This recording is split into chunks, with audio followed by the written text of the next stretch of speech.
Look, I think one of the things that I really, like, as you say, hope we do is we pull apart what difference really means.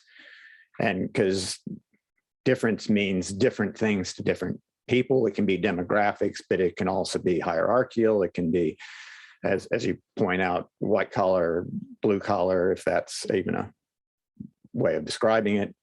And I think it can be geographic, because the US has very different forces at play than Australia. Australia has very different forces at play than the Middle East, as David would know.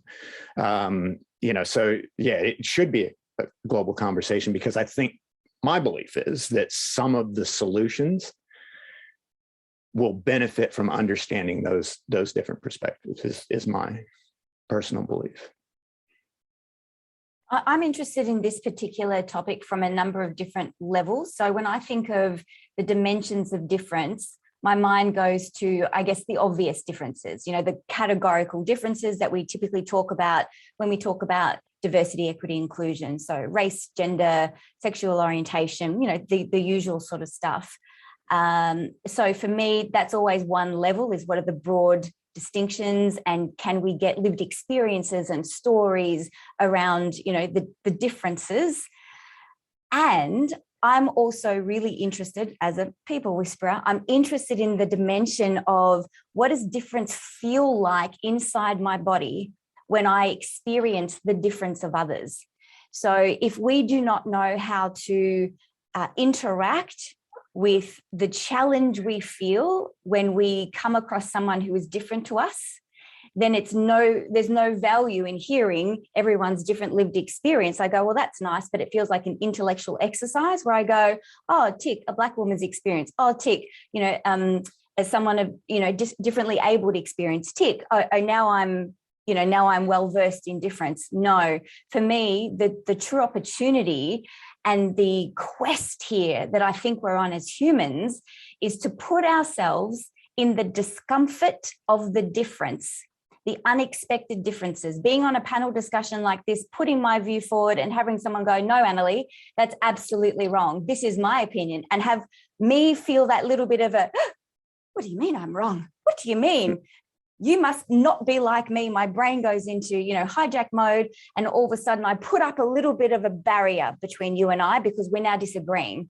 And whether that's happening at a microaggressive level where you're doing something that I'm just not okay with, and I'm projecting, some racism, misogyny, sex, whatever it is, I'm feeling uncomfortable because of how you are in the world.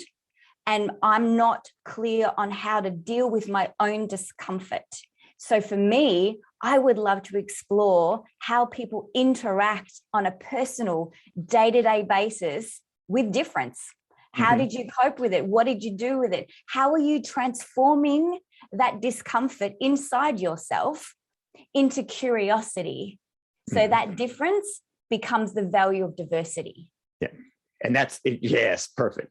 Because that is the value of diversity. When you can sit in that difference and still interact and create and work interdependently toward solutions, outcomes, something larger than yourself, that's when you're tapping into that real value of difference. And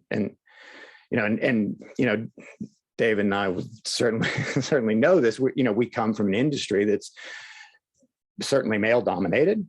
That's a changing face, but it's male dominated, and it's also quite command and control dominated. So you have this hierarchy that exists in what is predominantly white males. There's blue collar and white collar. There's designers and constructors. And my first taste of this thing was bringing those people together and saying, hey, we're going to all work together and in service of the same thing, of a common strategy, a common outcome, and experiencing people saying, well, I don't work with designers because of these things, and designers saying, I don't work with constructors because they don't get it and they're knuckle draggers, blah, blah, blah. So you can get this difference that doesn't have anything to do with demographics. And when you start to sit in, like you say, Annalise, start to sit in that discomfort, then you're tapping into the value.